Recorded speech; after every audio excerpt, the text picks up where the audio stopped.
Presumably telephones are off anyway. So, away we go. Okay. Good evening, members, officers, and those that are tuning in this evening via the live stream. Cabinet meeting, 27th of February 2023. Please, my confirmation that I may sign the minutes of the last meeting held on the 6th of February. Confirm. Thank you. You're welcome. Apologies for absence, Louise. Just Councillor Field, Chair. Thank you very much. Additional agenda items, Malcolm? Yes, Chairman, there is an additional agenda item, number 13, I believe, which is Peace Marsh Neighbourhood Plan, Rother District Council representations to the Regulation 16 consultation. Thank you. Any urgent decisions? No, Chair, there are none. Okay, thank you. Disclosure of interest, to receive any disclosure by members of personal and disclosable interest in matters on the agenda, the nature of any interest and whether the member regards the personal interest as prejudicial under the terms of the Code of Conduct. Members are reminded of the need to repeat their declaration immediately prior to the commencement of the item in question. Councillor Dixon. Thank you. Item 12, as a member of the Battle Local Action Plan, personal and prejudicial. Thank you. And Councillor Cathy Harmer. I may have a personal interest in item 8, as a member volunteer at Warming Up the Homeless. Thank you. Okay, we'll move on. Sorry, Ash, yes. Yeah, personal interest in item 8 as a trustee for Warming Up the Homeless. Okay, thank you. Right, shall we move on? Agenda item 6, key performance targets. This is referred from the Overview and Scrutiny Committee meeting held back in January, the 23rd of January. A report or recommendations are arising and are produced in the appendix here. Before I ask Ben to... Paul, will you make some comments on this because it came from scrutiny? Do you want to do that after the officers lead? Okay. Ben. Thank you, Chairman. Yes, so this is the annual review of the key performance indicators and the recommendations that are being put forward for the 23-24 financial year. So, as members will be aware, the current key performance indicators often come under a bit of criticism for not being a genuine reflection of organisational performance, but more sort of vicariously linked, if you like, to sort of output-based, outcome-based sort of measures. And so, the approach that was recommended to Overview and Scrutiny and has since been approved by them to come forward to Cabinet for approval is a sort of a two-part approach, if you like. So the first part of that is to revert to a more traditional form of key performance indicators. We've provided, I think, somewhere in the region of 20 performance indicators, which genuine measures of performance for the organisation, and they're broken down into the various categories that cover environmental health, housing, planning, and so on and so forth. With the more longer term bits, for example, the organisation's carbon footprint, delivery of housing across the district, things that are better reported on rather than a quarterly basis, but an annual basis to be reported on in a State of the District report, which will be compiled and then presented to Overview and Scrutiny annually. And what that gives us the ability to do is really focus those KPIs on genuine activity across the council so that we're monitoring the activity that's being undertaken by officers rather than necessarily the longer term outcomes of that. Also gives us the ability to look at the overarching impact of that activity on an annual basis by looking at the state of the district. So that's basically how it's being put forward. Obviously there's the all of the appendices, all of the key performance indicators are provided as part of the appendices of that report. Happy to take any questions. Thank you, Ben. Any questions at this stage, or shall I invite Chairman of Scrutiny to add some support for this, because this is the work that you did with officers that came forward back in January? Yeah, I'll come back to you, Paul. Yeah, thank you, Chairman. I think I think Lorna needs a mention as well, because she sort of worked through this with Ben, and as Ben said, it's sort of basically tidying up and making stuff more relevant. You know, we used to get sort of figures when you think, well, you know, it shows if things are going wrong, it shows when things are right. But I think this sort of tidies it up and makes it more relevant. So yeah, we were happy with the proposal, and we see how it goes, basically. So, you know, these comparisons, Ben, these are a management tool as well, presumably, and they can be changed. Can they be adjusted if there was any need to do that at any time? Yeah, absolutely. So, I mean, obviously, that there's a target that's set against each of them. If we feel that target's not stretch enough or is unachievable, and we need, you know, compared to the resources that we have, we can amend and change them as we go through it. The targets as set were recommended by the heads of service and service managers that provided the target suggestions. So I think what we do is in year one of this, we see where we get to, and we can sort of judge performance then against the targets, and then sort of as we go into 24-25 year, we can look at that. I would say one of the things that we discussed at overview and scrutiny, which I think is pertinent as well, is that this gives us the ability to look year on year on year. So whereas previously we may have changed, you know, quite substantially those that we were looking at each year, I think that what the desire is at this time is to say, look, actually, that maybe these should stand for the entirety of the next council, and it gives you that ability to look at progression over those 4-year periods rather than necessarily an annual basis. Thank you for that. Lorna, did you want to add anything to that, please? Thanks, Chair. Yes, I think the other sort of point about this suite or basket of indicators is that we can make a comparison to other councils. There has been something that's been picked up in the Value for Money study that Grant Thornton did, that we should be trying to make those comparisons, and in sort of looking at things that are sort of captured in a more standardised way, we'll be able to do that. I think the other point that Ben's absolutely right, the real benefit of having this suite is that we can look at it over time. But I suppose the other thing is that we've now done quite a comprehensive service plan process, and in those service plans are also the service key performance indicators.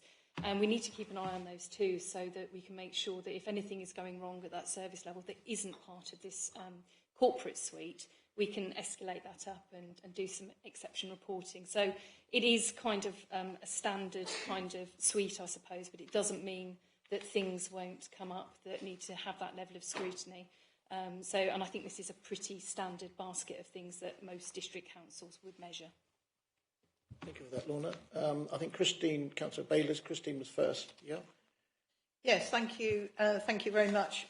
I was just going to raise the issue around the planning reports, because I've had some sort of really positive feedback on the work that we've done with planning and getting those tackling, you know, that backlog. It has been a really great success story, and certainly in my role on economic development, and when I talk to developers and people who, you know, coming into the district and want to invest, you know, it's a significant boost, I think, and makes for a much more positive conversation with them. So I'd like to congratulate the planning team for the work they've done on that. And I'm sure, actually, that it's probably a lot higher than the 85% that you mentioned in here, but it's certainly good. Good news. Well done. No, Hazel's down. So, Councillor Projer. Thank you, Chair. Well done, Scrutiny, for actually breaking the mould. It's great.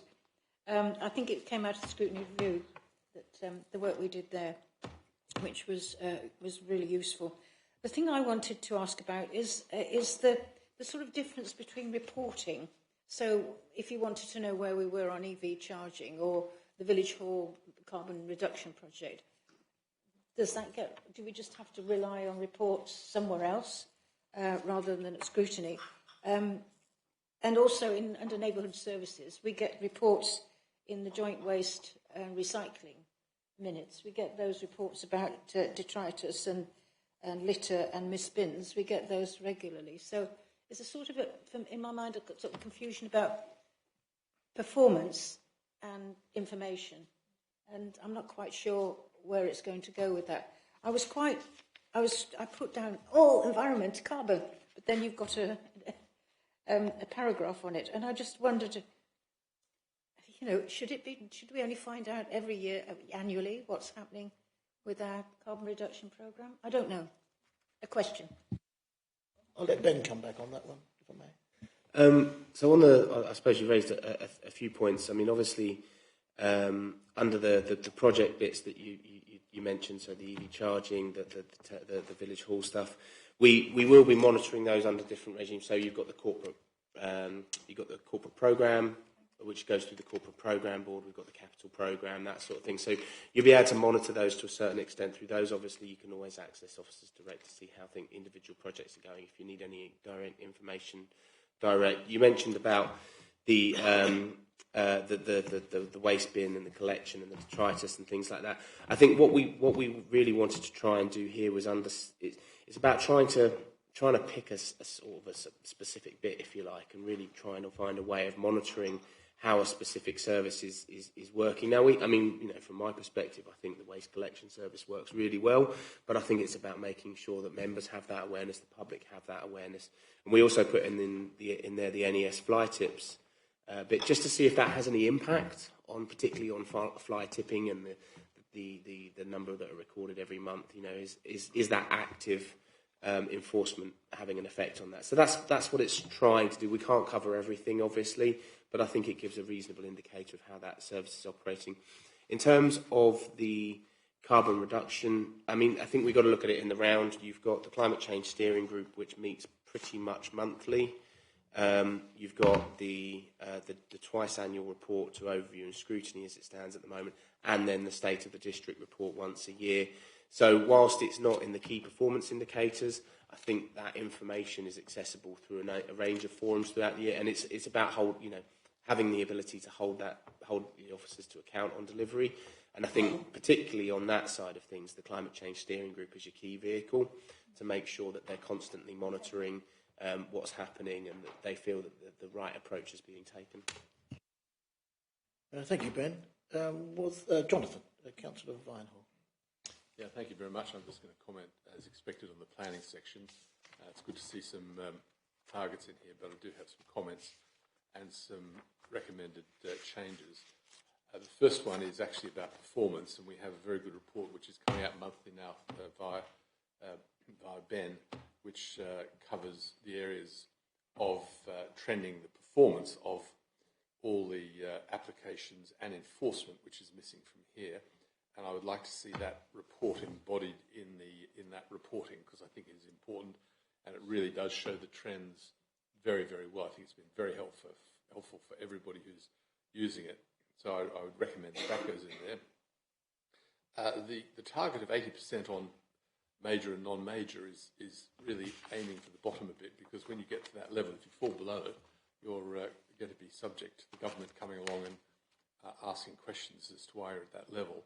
There's no reason why we shouldn't be more at the level, our target shouldn't be at around 95. There's always going to be a bit of slippage somewhere, but we're either doing it within statutory timescales or asking for extensions, and really that should cover off the large majority. As I said, there's always a little bit, so I would say a 5% there, but if you aim for 80%, you're aiming for the point at which the government is going to come knocking on the door. The other thing, which is something which has been agreed informally, but I think this is the opportunity to formalise it, is that we have agreed informally that if PS1 and PS2 applications reach a level of 350, that's the point at which we start to think carefully about what's happening. And I think we agreed that if we hit a figure of 10% above that, which I suppose is 385, it will trigger an automatic review into whether we need to add resources to understand why we're at that level. So I would ask for those three amendments to be made, that tracking data is in there for the scrutiny committee, which does include enforcements as well, there should be an enforcement target within here, and I'm happy for that to be set, in agreement with officers afterwards, if you like. The majors and non-majors should be at a 95, not at 80. 80 is where you're starting to get into trouble, and that we embody the figure of 350 as the maximum that we want to be holding on PS1, PS2s, with a decision to review resources that are 10% above that level. They're my comments. Thank you. Okay, thank you for those comments. Have you been able to get those down okay? Yep, you have. Well done, Louise. That's excellent. I don't know how you did that, but well done. Okay, any members of the Cabinet want to make any... Yes, Ash? Thank you. So, yeah, I think it's a brilliant piece of work around KPIs. I think, they have a really strong place, especially like the way that we can use it to benchmark and compare against other councils, as Lorna has already mentioned. So obviously the targets, from what you've said, have been set by the heads of service. So I think by having that comparison later on down the line will give us more of an opportunity to kind of ratify where that sits from a benchmarking perspective. I think the only bit that I haven't seen as part of this is really around the post-implementation. So this really talks about the KPIs and what we're going to use them for, etc. The bit that's missing really is around how do we review that? So how frequently do we review the performance? Who is responsible for reviewing that? I think that needs to be documented as part of this policy effectively. So we've got a really clear framework. Otherwise it becomes a useless basket of KPIs. Actually, it's got the potential to be really, really valuable, but only if we do something with it on a regular basis. So that's probably the bit that I'd like to see a little bit more work on. Thank you. Yeah, thank you for those points, Ash. I think they were very relative points, and perhaps they have been thought of. Perhaps we just need to incorporate that in some way, Ben, yeah?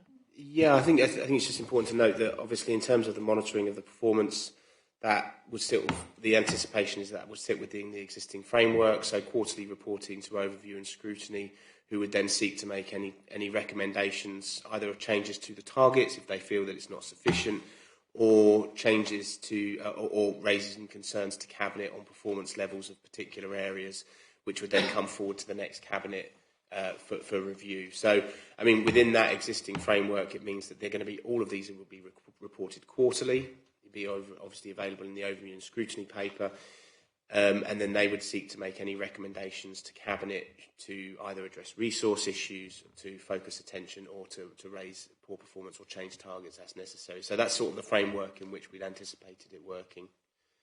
Okay, that covers off that point, okay, Ash, does it? Yeah, absolutely. I think, the framework, if it's already in place, there's absolutely no benefit in, reinventing something else. I think it would just be good to see it as part of the overall policy that we're going for, that actually this is what we're doing and this is the review part, just so it's really clear. Thank you. Thank you for that, Ash, and thank you for that, Ben. Councillor Cortell. Paul. Thank you, Chair. I'm really glad to hear Councillor Vine Hall proposing some changes to the targets. As a member of the Overview and Scrutiny Committee, which met on the 23rd of January to consider these, I'd like to point out that on page 8, last paragraph on page 8 of the existing electronic report bundle, it stated, the Overview and Scrutiny Committee agreed to recommend all the suggested KPIs, and this exceptions added and removed, I quote, provided that Cabinet received details of the current performance to enable consideration of proposed targets in each case.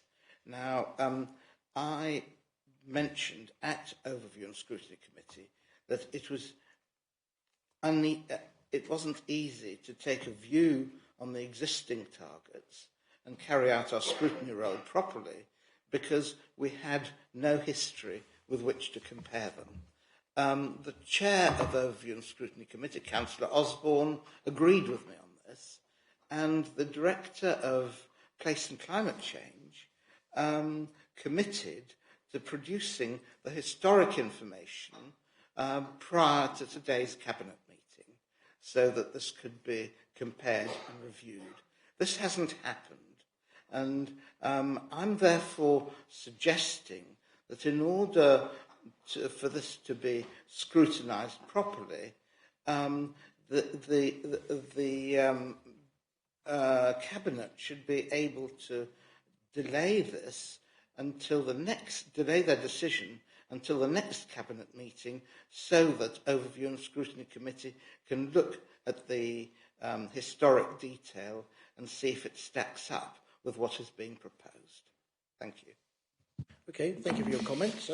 I think that we're of a mind that this is the report, and I'm sure that if there's any sort of adjustment that needs to be looked at or on a comparison basis, that Ben would actually deal with that. If that's the case, then your hand wasn't up, Deborah, was it? No, I just thought, just check. If we're happy that where we are on this, and there's someone that will propose and second this, we'll take a vote on it.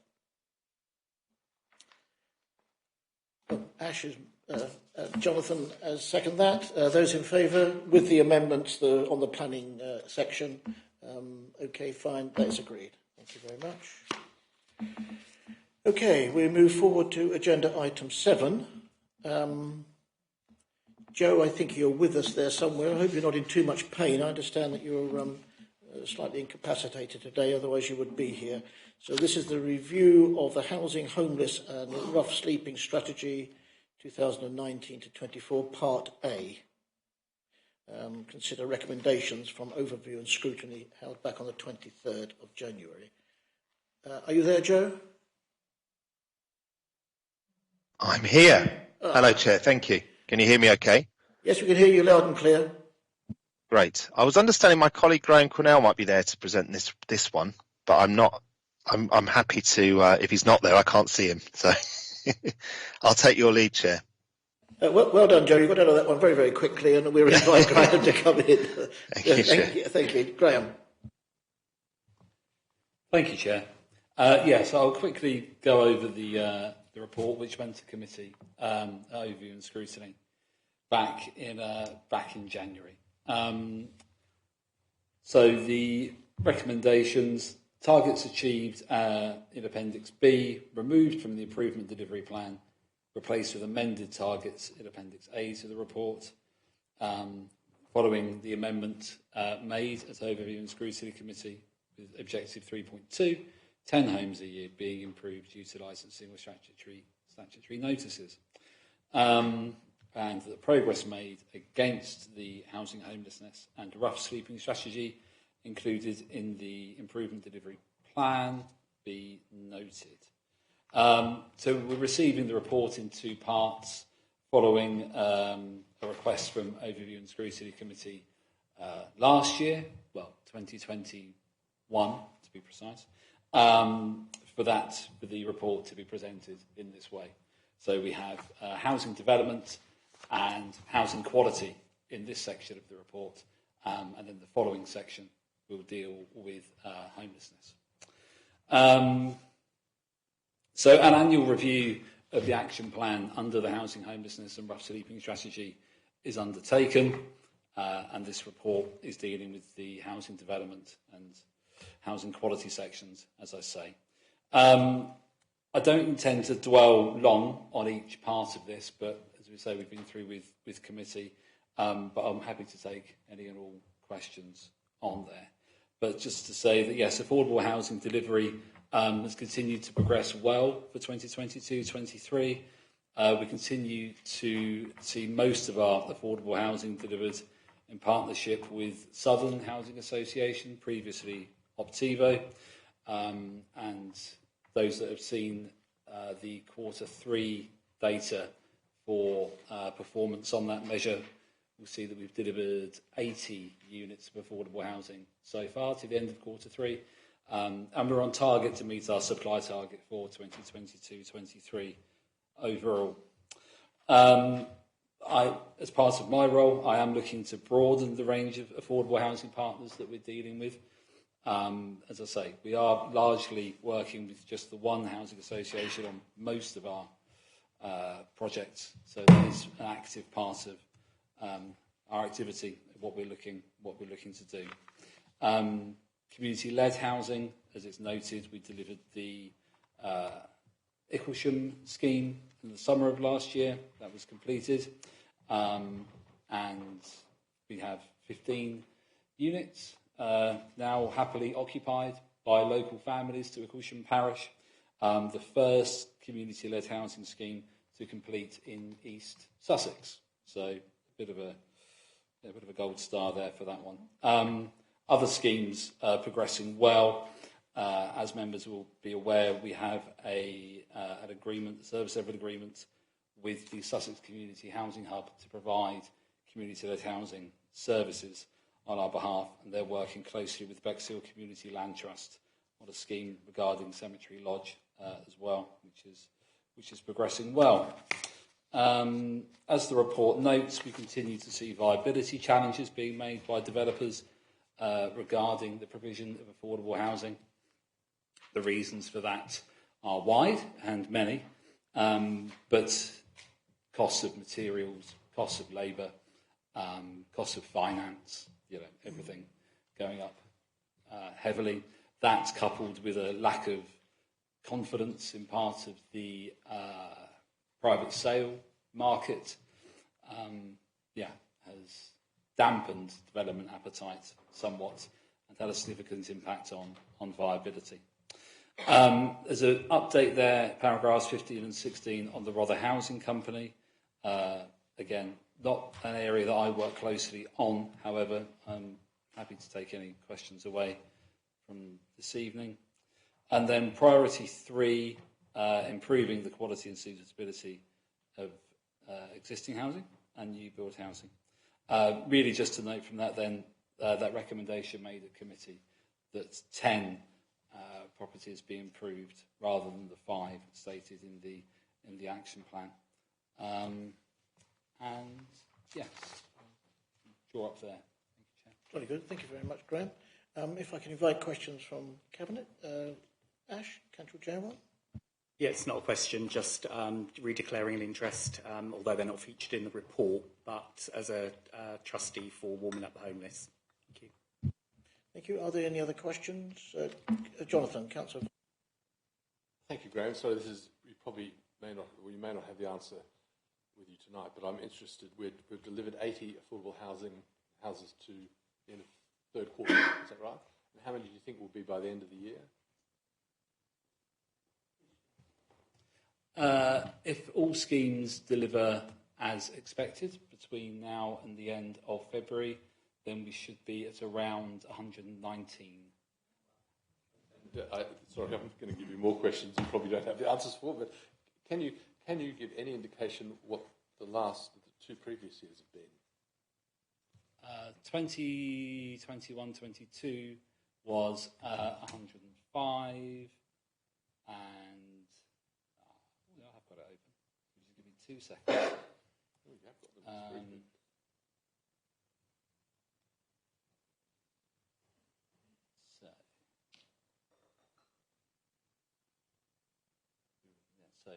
So 2021-22 was 112, and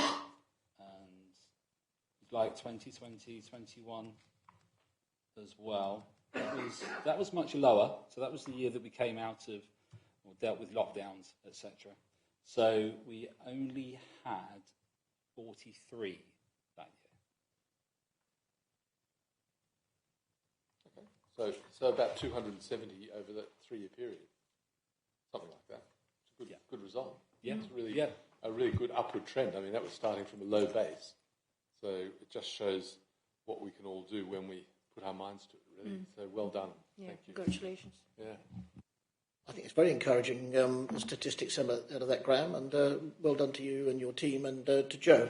Are there any other questions? I'd invite Councillor Paul Osborne as it came out of scrutiny. Paul. Yeah, thank you, Chairman. Yeah, we decided too it was a very good uplifting report, if you like. But we were disappointed, and it was mentioned that some developers are sort of wheedling their way out of their obligations, if you like. And you know, especially there's one in Norvium, and I can remember the site in Norvium, Godden's Gill, was being spoken about when I was originally on the original Rother Homes board back in about probably about 2000 to 2006. I was on that, I think, and you know, to see it now coming forward, but there's no rental or affordable housing in it is disappointing, because it was always it was sort of, you know, long sort of held goal, if you like, to get more affordable housing on there, and it's not. And I think we did mention it at committee that, you know, it was disappointing that developers are coming back in and sort of trying to wheedle out, and you know, and you think, well, yeah, is that our fault? You know, things have gone up. You know, did you pay too much for the land at the end of the you know, the bottom line is, you know, if you're going to buy a site which can take 100 houses, you've got to, you know, the plan application says 40%. 40% of those, you've got to write off the cost of that land. So if you're going to pay 100 grand a unit, you only want to pay 100 grand a plot, say, for the 60%. The 40%, they're a cost. You know, you don't want to pay for them. So they get carried away with themselves, and now they try and wheedle out of it. And the trouble is they're being successful, which is disappointing. So we could have had even more, but it's good news, and we're doing well. So we're happy with that. Yeah, thank you, Paul. Councillor Terry Bird, we'd like to propose this report. Thank you, Chair. Yes, I'd like to pick up very much on the point Paul was making, and this was discussed at planning, to see whether we could find a mechanism whereby a developer had to declare that they felt they were getting near to the viability problem early on, and they couldn't just wait and say suddenly non-viable, you're not getting any of your affordable. So and how the planning committee should have a chance to look and say, well, why? Where justify this? You can't just say, well, materials have gone up and things have changed a bit. So whether we can come up with a mechanism like that or not, I don't know. But certainly we were looking to scrutinise that whole process whereby a developer says this is no longer viable, get at it early and make sure, where possible, they justify that decision rather than just being a fait accompli. Apart from that, I think the recommendations from overview and scrutiny were fine. They say themselves that some of the things that they feel desirable are not within our gift, but then I think it's very good to highlight those. We can't do anything about them, but I hope this will flag up the problems that local authorities have in general with delivering affordable housing. Thank you, Terry. Councillor Timpey, Hazel. Yeah, thank you, Chair. This question of viability, when I was on planning, it's really frustrating when it happens, and I'm not sure there is a solution. That we had a viability training course even, because none of us could understand why it keeps happening. And I even asked a developer, surely you do a what if about costs, and you look at, and they just looked at me blankly. So I think we're flogging a dead horse, really, thinking that we're ever going to have an impact on this viability issue. Anybody want to make any further comment on that? If not, we'll go to the vote on this. I've got a seconder, I think, Hazel? Second, yeah. Second that. So those in favour?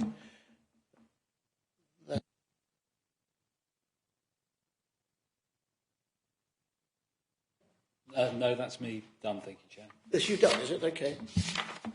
Okay, so the next report, agenda item 8. Are you about to go now then, Graham? Yeah, good. Okay, thank you for coming in this evening. Joe's back on screen. You couldn't get rid of this one then, Joe. That was... Okay, so this is a review of a housing, homeless and rough sleeping strategy, 2019-24. Again, recommendations have come out of scrutiny from the meeting back in January. The report and recommendations arising are within this report. Joe, I'll leave that with you to present this report, please. Thank you, Chair. This is a partner report to the report that my colleague Graham Cornell presented just now. It was requested by Overview and Scrutiny that these come forward separately so that there was time for proper debate on each item, and I think we did allow for that, and it was useful. I don't, again, as Graham indicated as well, intend to go through the report in a lot of detail, but it's the same format as Graham presented, and noting the measures we've achieved in the year and since we last presented these reports, and also what we want to put into how we want to amend the strategy itself. So some of the highlights from the year, we had a visit from the Department of Levelling Up, Housing and Community, which was really productive, and in particular our Rather Tenant Finder project, which helps and brings people closer to private rented sector accommodation, was praised for its innovation and its success. It did note as well that there's been an increase in demand on the service, as is mirrored across the South East particularly, but nationally as well. So we have been subsequently in recent months and longer than that really, bringing in more resources and making business cases to that end internally. There's also, we have now 22 of our own units of accommodation, or mixture of houses and flats under our own management, which are helping to reduce the overall cost of temporary accommodation, and we were able to reduce next year's budget by £300,000 as a result of the cost avoidance in those models. We have also had a management pilot in those units of accommodation to try and make that temporary accommodation even more affordable going forward, and we're working up on that in the background. We've also had a national charity operating in the area known as Beam, which bring people closer to employment, with some successes with that project as well. We also wanted to shout about the fact that we commissioned BHT Sussex to support people with their eviction notices and a court desk at Hastings Court to help people at the last chance saloon, as it were, to put in interventions to sustain their accommodation. We've also restructured the East Sussex Housing Partnership and commissioned a lead for that, which I line manage with Public Health, in partnership with Public Health, to try and drive forward some bigger regional and sub-regional pieces of work to make sure we're getting a collective bargaining, really, I suppose, and making sure we make a bigger splash as we can, following various initiatives. And finally, the Homes for Ukraine scheme, which members will be familiar with in the national press, and the delivery of that scheme locally with engagement with the community sector and voluntary sectors. It's been really a rewarding piece of work, if not challenging, given the limited resources within the teams, but we have been able to bring in more resources latterly, and that's made a big difference to things. But all in all, it's been a challenging time post-COVID, and remains the numbers you'll see in the budget reports in recent weeks and months have shown that the challenges we face. But I think the council is well placed in terms of the measures it's has in place to meet the challenges of the symptoms of the problem, as it were, but the causes, in terms of the lack of over generations, lack of meaningful housing supply, is something more challenging to affect at this level, but is something we are making strides towards doing as well. So happy to take questions. Thank you for that, Chair. I think that's a very encouraging report, and there's some very, very interesting initiatives that you've carried forward, and I think that we are to be congratulated on that. We know there's a way to go, and it's not an overnight solution, but at least we've got arrangements in place and the vehicles to take this forward. So again, it's thank you very much indeed for this. Are there any members that wanted to make any? Okay, I've got three. I've got Christine Raylis, and then I'll Ash, and then Sue, and then Paul, if that's okay with you, Paul. Okay, questions to Joe. Thank you.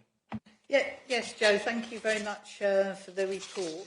And the issue I just wanted to raise was paragraph 13, which concerned the Homes for Ukraine. I sort of noticed you've listed the organisations that you've been working with. but the actual hubs themselves, I assume where you sort of say including, that's not an exhaustive list of all the organisations, but the hubs, as you know, played a really important part.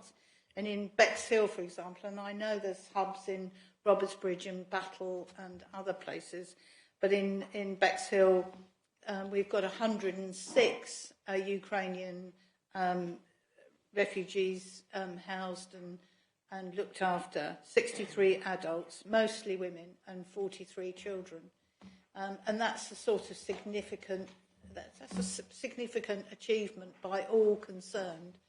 But you know, including those involved in the sort of day-to-day running of the Ukrainian hubs.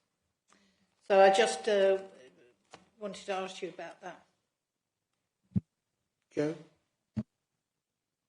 Yeah, the hubs have been a really rewarding thing to see, and yeah, a real testament to the community in across Rother. Really, it's been marked the response from the community, and that willingness to sort of get together and get around this problem together has been really really helpful. It's been challenging, and it remains challenging to manage the expectations of the community and the refugees that they're working with.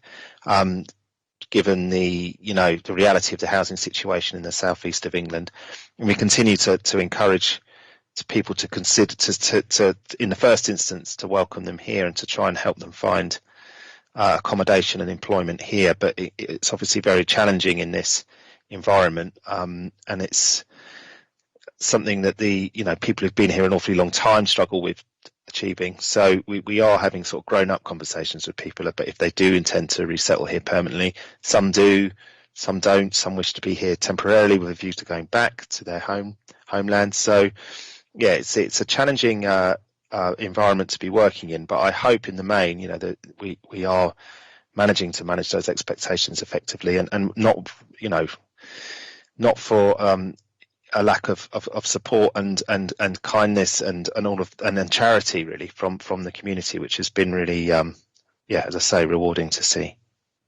Thank you. Christine, did you want that included in their community hubs or whatever they're referred to, so that there's recognition of that? Yes, yes. Thank you, Joe, for that. I just feel that maybe if we could just beef up that paragraph a little more to include the work of the hubs, it would be. It would recognise that voluntary work. Suggestion is that we make that as a third recommendation, where the scrutiny recommendations, and that we include those wording. That's okay with you, Paul? Yeah. Okay, thank you. Other hands were up. Sue, Councillor Crowshack. Thank you. Just adding on, thank you, Councillor Bayliss, for bringing that up about the Ukraine. I organised quite a successful meeting in Robertsbridge for the Robertsbridge Hub. I think there were over 30 people there, including hosts. And the interesting things, the problems they fed back, obviously, you've already mentioned, which is wanting to find their own accommodation, which is hopeless unless they've got a decent job, which they tend to be used as cleaners. And yet we have this pool of very, very educated, skilled people. I mean, we've got a lawyer there who, she goes for an interview, and as soon as they know she's Ukrainian, she gets a no. They know about the jobs. I've told them all about the jobs fair that's coming up in Bexhill. But how does anybody get to Bexhill from Burwash, from Robertsbridge? We've got 95 in Burwash, 95 people in Burwash. And so it's... Just don't forget the rural areas and the support needed there. It was good, the hub meeting in Robertsbridge, because we had Susan Gedge from RVA, and we had somebody who comes from Hastings supporting them with the buddy projects, with the refugee buddy, which is great. So the more support as well from Rother, because we do need that support. So thank you for bringing that up, Councillor Bayes. Thank you for that. Ash, was it? Yeah, Councillor Joe. Thank you. Again, not featured in the report, but just declaring an interest as a trustee for Warming Up the Homeless. I think the report itself just demonstrates the benefits of collaborative working.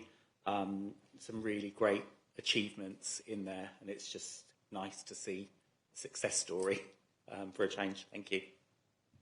Thank you, Ash. Were there any other questions? Paul, did you want to? Yeah, if I may, Chairman. Yeah. Again, as said before, this is another good report and some good news. Especially we were successful there. If you look in item 6, successful with £391,000 of grant money to purchase more houses for people who need them. Let's put it that way. On temporary accommodation for housing accommodation. Also, I think it's worth mentioning the temporary accommodation purchases that started under the previous administration and got going under your administration now is really paying dividends, because we have better accommodation for people who become homeless. We have our own accommodation, so we can manage it, look after it, make it better. It costs less, and to be honest, the previous finance officer, Tony, before he left, he had put in the budget an additional $250,000 to cover any potential uplift in homelessness. But it's like he said at a meeting, if and I sort of backed him up as well, if we didn't have these houses and flats available to us, we could potentially be in a whole world of pain financially, paying for I won't say substandard, but less than good accommodation, generally outside of Rother, and we would be, the financial position would be grim. So where we are now is a much better position, and it's got to be better for all people involved who unfortunately, a lot of time through no fault of their own, find themselves homeless and needing our help, and that we can offer that help. Then that's got to be good all round. Thank you. Yep, thank you for those comments, Paul. I think we will all share those. On a remote basis, I've got Councillor Vicky Cook. Vicky.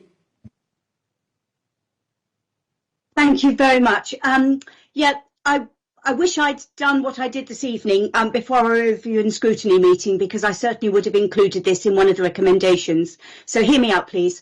So this evening I was delighted, and yet I was horrified by a visit to the Warming Up the Homeless depot in Wickham Avenue.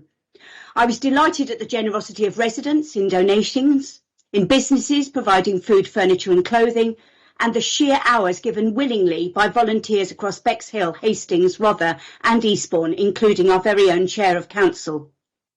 I went thinking I was looking at a shop, but I was horrified to hear the sheer volume of residents in dire and desperate circumstances. Volunteers from Warming Up the Homeless provide hot meals at drop-in sessions across Hastings and Eastbourne. They provide food parcels, baby parcels, and can even completely furnish a 3-bedroomed house. This group work in partnership with Rother, enabling people across all walks of life restart a new life. I know Joe and his team have visited this venue, as have many councillors, and I know how much Trudy Hampton, the CEO of Warming Up the Homeless, values this partnership, which often goes on to offer apprenticeships and training to the homeless, provides specialised diets to drug addicts or recovering addicts, and recently offered a safe space to 2 runaway teenagers for 7 hours, feeding them, listening and giving them a warm, safe space to sleep. I urge all councillors to pop down and see what Trudy does and volunteer for an hour to sort, deliver or serve at least once and support this work which we at Rother cannot do alone. And I wonder if that could be included in all the wonderful partnership things that we've done. The partnership we have with Warming Up the Homeless is kind of like the icing on the cake for us. Thank you.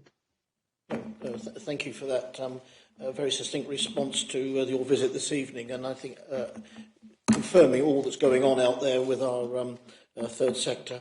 I've got Councillor John Barnes and then Councillor Maynard, perhaps. Yes, Chairman, I wanted, in a sense, the resolutions are slightly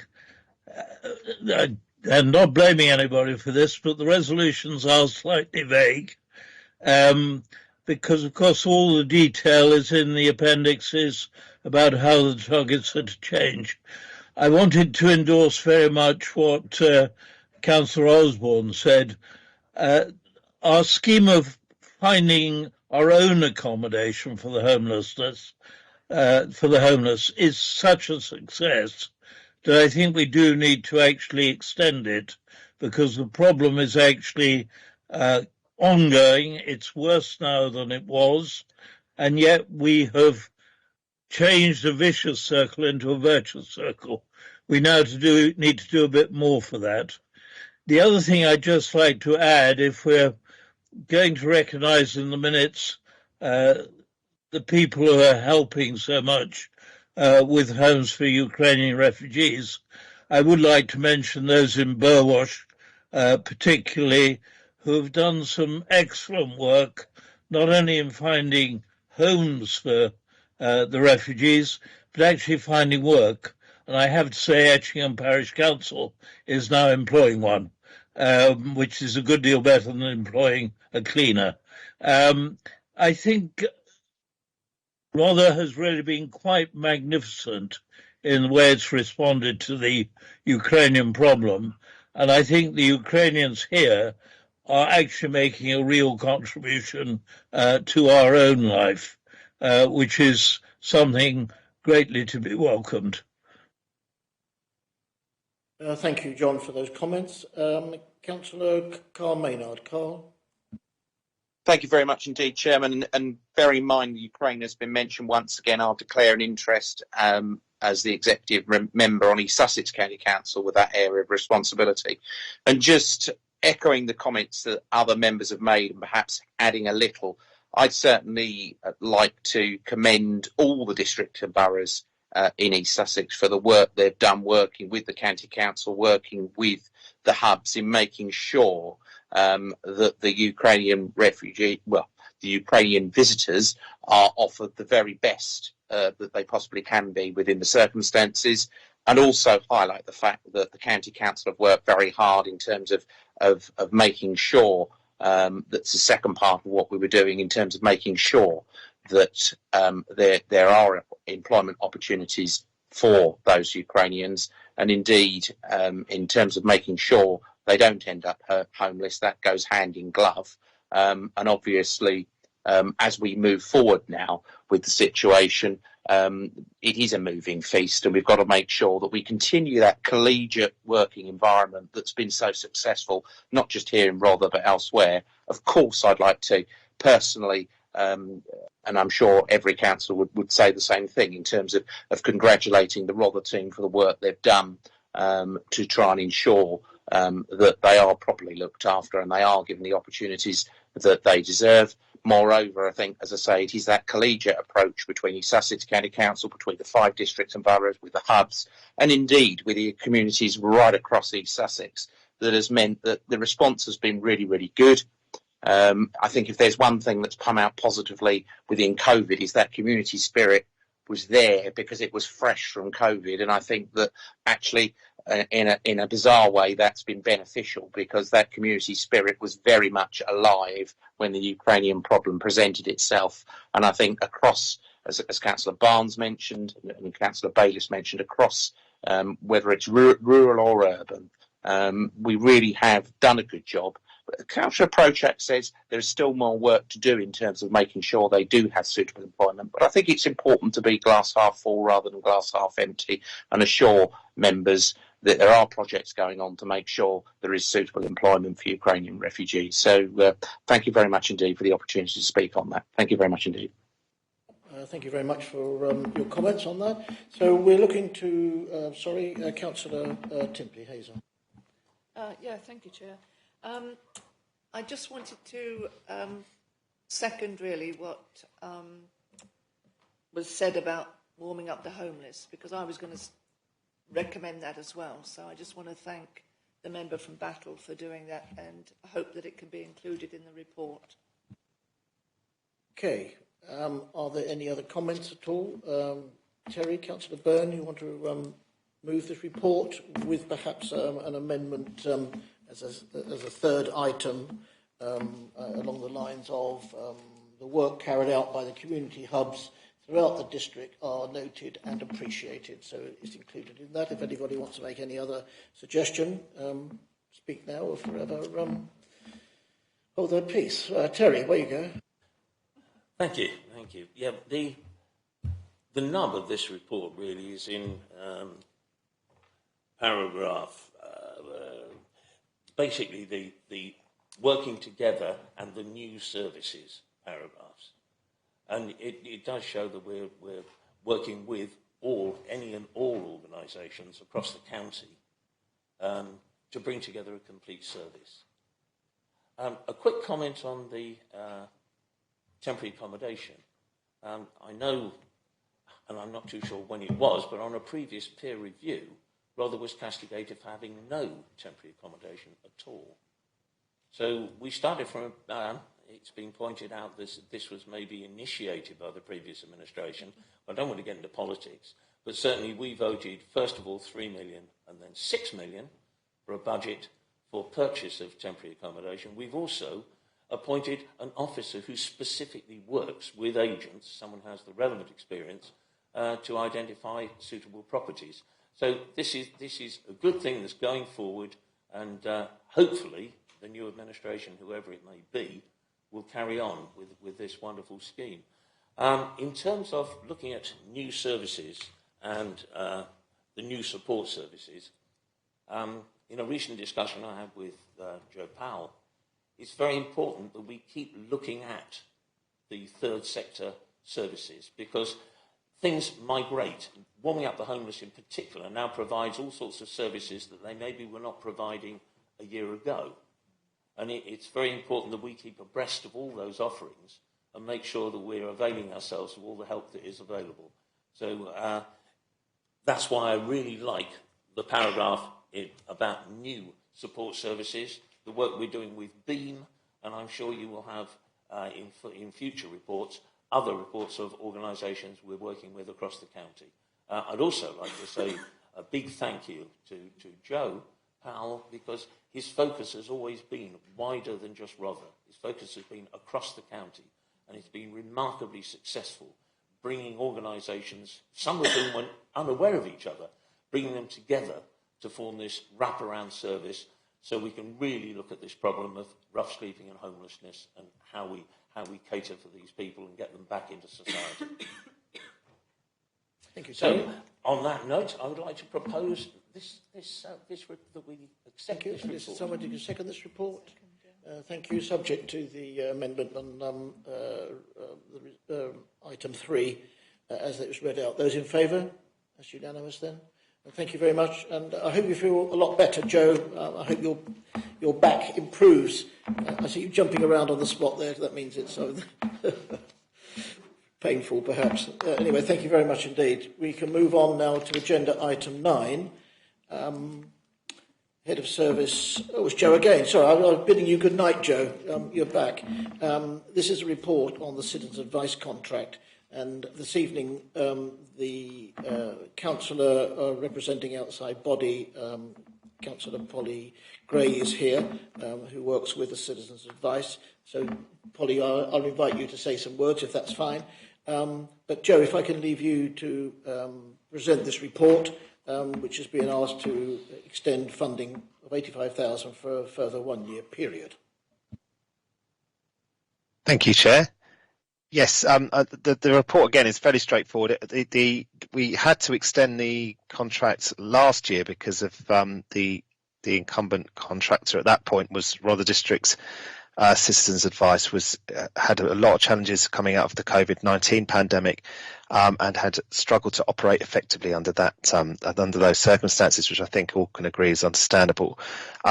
Since then, they've merged with Citizens Advice 1066 and now have a new CEO for that organisation. She's not new to Citizens Advice 1066, but new to this area. And we've been working very closely with her this year to improve the performance of very successfully to begin to improve the performance of the service and get it back into action, which has been really effective, and Tracy Dighton, the CEO at Citizens Advice 1066, has been really effective to that end. In the report, actually, at Appendix A, you can see the latest performance report, which I hope reassures members that there's a lot of successful outcomes happening, and a great deal of work happening, upwards of approximately 500 people seen in that period, for example, and £125,000 worth of income secured for our residents, as well as debts being written off as well. So, and that's in addition to a lot of extra resources that 1066 CA 1066 have brought into the district, which is summarised in the report, including an FTE at the food banks, also around 2 extra for the county, 2 extra FTE to advise on energy use in East Sussex, but including Rother, of course, and also having more of a local presence at our warm spaces, and also re-establishing outreach at Battle and Rye, as well as being present at rural partnership events.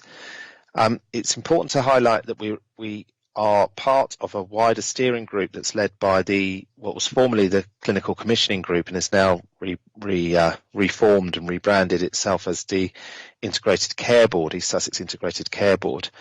And that we are working with them, and have been for some time. Myself and Mark Adams, the Customer Services Manager, have been working with them, representing the housing authorities, local housing authorities at district and borough level, to review how we commission collectively, variously, it should be said, these types of service across the county, and how could we make the commissioning of these services more effective between us.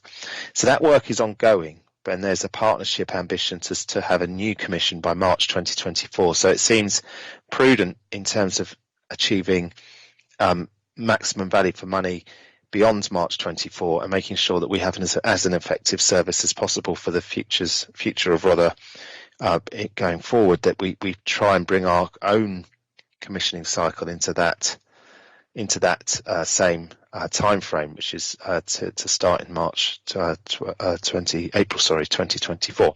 So yeah, the idea is that we extend by a further 12 months under the current contract terms, and then come back to you with new proposals for a new contract. So happy to take questions, Chair, and thank you. Thank you, Joe. Are there any questions for Joe on this report? We can invite Councillor Projak, sir.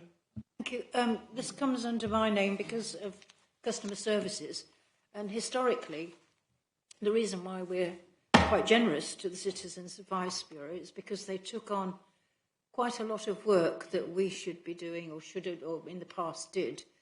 And I mean, there are 2 reasons for that. Is that they are a nationally known organisation, they are trusted. In fact, the government give them funding to give out, and they have recently done that. So that's the sort of reason for the generosity, as it were. It's not going to continue, though, because they've now joined up with the Citizens Advice in Hastings, and we would expect economies of scale in that decision of putting them together.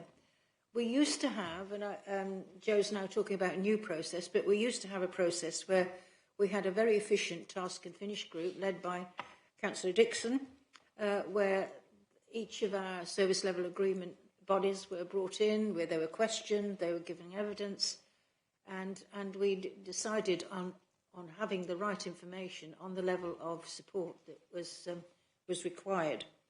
As Joe has pointed out, though, with the CAB post-COVID, we were hoping that we could actually rationalise their grant this year, but that's not been possible. And so the right thing to do is actually support them for another year, but perhaps move forward. Joe, need your advice on that, on how we do that, and whether we need another task and finish group. But certainly what we need to do is, as mentioned already by Councillor Byrne, we need to look at the other organisations to actually... It was interesting with the HARE project, as you know about the HARE project. One of the things that came out of the HARE project was people didn't know where to go for what information.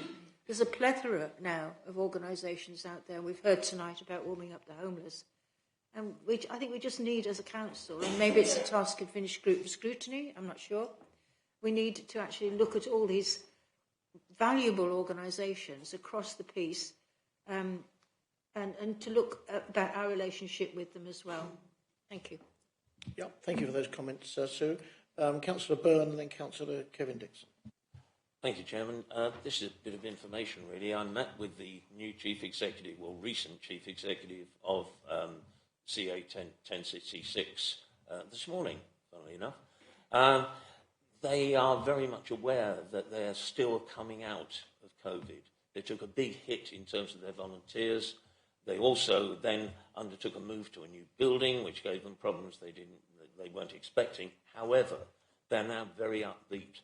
They have got more volunteers on board. In fact, this coming week, they're holding an interview session and hope to get 4 more volunteers, Rother-based volunteers. So it is coming forward, and I'm sure we wouldn't have commissioned it or supported it had we not been confident that it was going to get back on its feet big time after COVID and provide the services we need. So it's a moving target, very upbeat, and I'm confident that the next time we have any sort of report or statistic from CAB, the numbers will be going up and the assistance they provide will increase.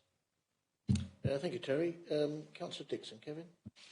Thank you, Chair. A couple of questions for Joe, and probably questions I should know the answers to. The third sector level agreements, how did we do this last time? Because I think, wasn't it just coming into COVID, or just we didn't have a task and finish group? And why did the CAB fall out of line with the others at that time? I'm not sure whether it did. I think it came under the grants award, didn't it? I think it's quite a complicated piece of around the procurement of such services, where they're essentially grant awards, but it's been highlighted by the legal service that this is a service and therefore needs to be commissioned as such. So quite a technical conversation to get into on this forum, but I think it's maybe something I'm happy to discuss with you offline. But essentially the way in which we define these services is being updated, and therefore the Citizens Advice contract needs to be commissioned as a service, or extended as a service, and then we can move it forward effectively from there. Okay, I'm still a little confused because Hark and Hastings and Rother Mediation, for example, were commissioned for a 4-year term on the 1st of April, which is how we'd done it previously with all of the third sector level agreements. This one you're now saying is not necessarily like that, and it's got to be done yearly or more often than that? It's difficult for me to comment on the other services because I wasn't involved in their commissioning, but on this service, we've been taking advice from the procurement hub, and this is the way in which we've been advised to proceed. The procurement comes under me as well, so again, maybe I should know more answers than I do. Okay, well, moving on that, when we had these task and finish groups in the past, that I did a couple, I think Councillor Mrs Barnes did one, over the last 16 years. The CAB was always a bit of an outlier in this because of the amount of money we gave them was the highest amount that we gave anyone, and also the amount that they relied on our grant money was much greater than anyone else. They had very few other funders, sources of funding, and again their accommodation was rather precarious as well at the time. Now I don't want to denigrate the work that they do, and the work that they do is vital, and it also does save the authority money. However, I think we do need to put a marker in the sand saying that the amount of money that we do give them is unsustainable for Rother, and we can't carry on in future years with this amount of money, and they really do need to find alternative sources of funding or streamline their services. And the other thing I would be concerned about, and this is probably going to be something we're going to be talking more about in the future, is we also have to be very, very careful that we're not funding services in Hastings. Now that the two services are combined, I know that Hastings don't give anywhere near as much, if anything, to the CAB. So we have got to be very, very careful, and then we'll come on at some later point, no doubt, and talk about 1066 country. Again, the same will be effective of that, where they've withdrawn all their funding from Hastings, and we haven't. So these are markers that we need to put down, and next year will no doubt need to be investigated much more thoroughly. However, having said that, this is a vital service that we provide. If we had to do it in-house at Rother, it would cost us far much more money. So we have to get a balance, Chair, somewhere. Thank you for those observations, Kevin. And just invite Councillor Vicky Cook, who's remote, and then I invite Councillor Polly Gray.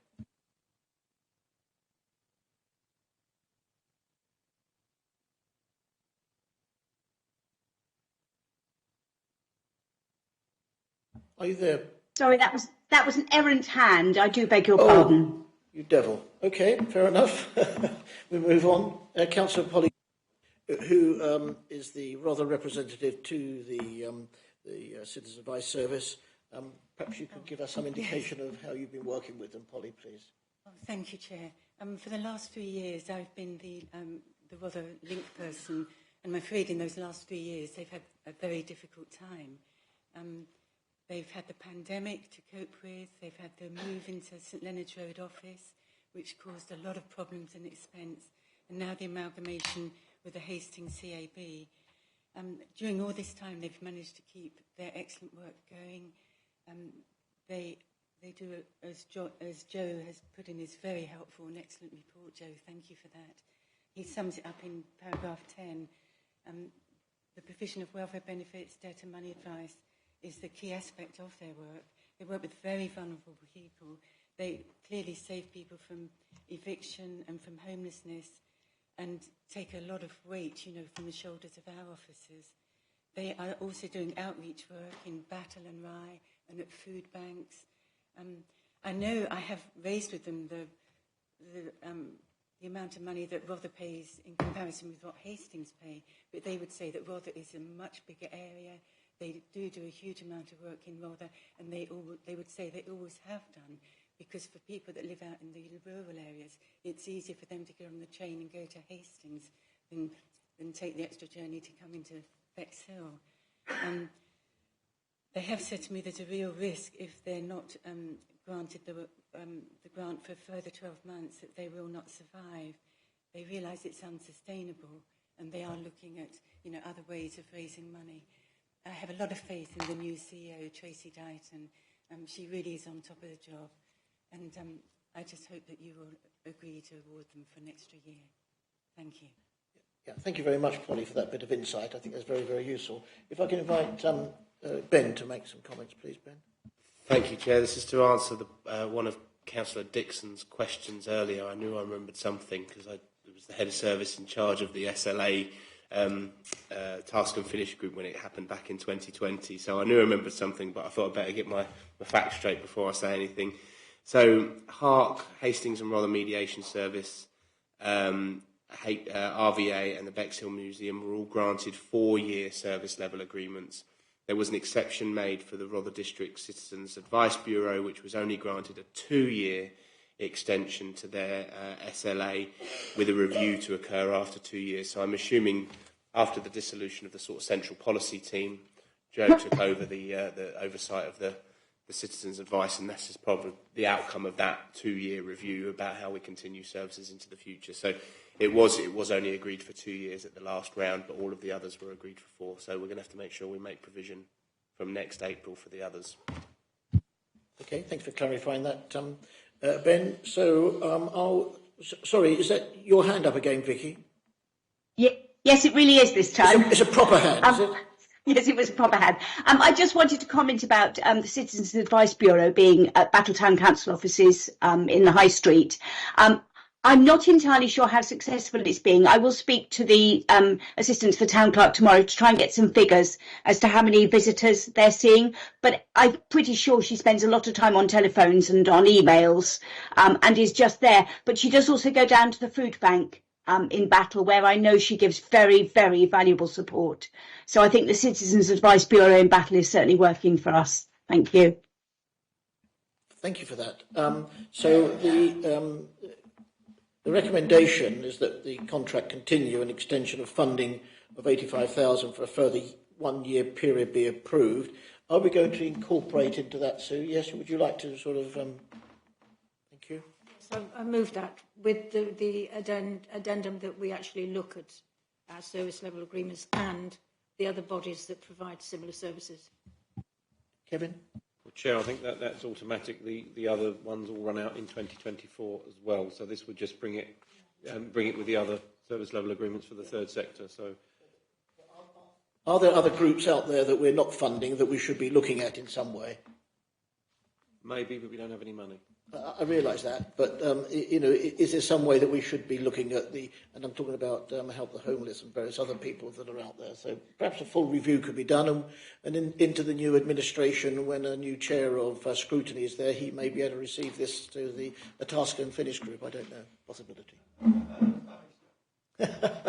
Councillor, sorry, Kevin. I would thoroughly recommend the Task and Finish group doing it. It worked very, very well, and as Councillor Prochak says, you get the people in, you get the organisations in, they've got a time to state their case, we can ask questions, and actually it's a thorough review, but it's not too many people, so you can actually get on with the job. Very good. Thank you for that. I think we would all agree with that. Was there a question from this side? Councillor Byrne. Terry.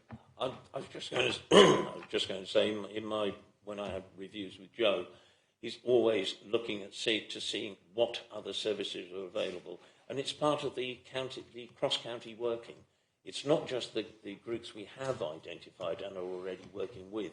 They will also give us information of groups they've become aware of. So we've got a pretty good grasp, but formalising that in a proper third sector review is a very good idea. But I'm happy that I believe we have the right feelers out, if you like, in society, such that we're aware of services that are coming on stream or new charities that are coming into the area.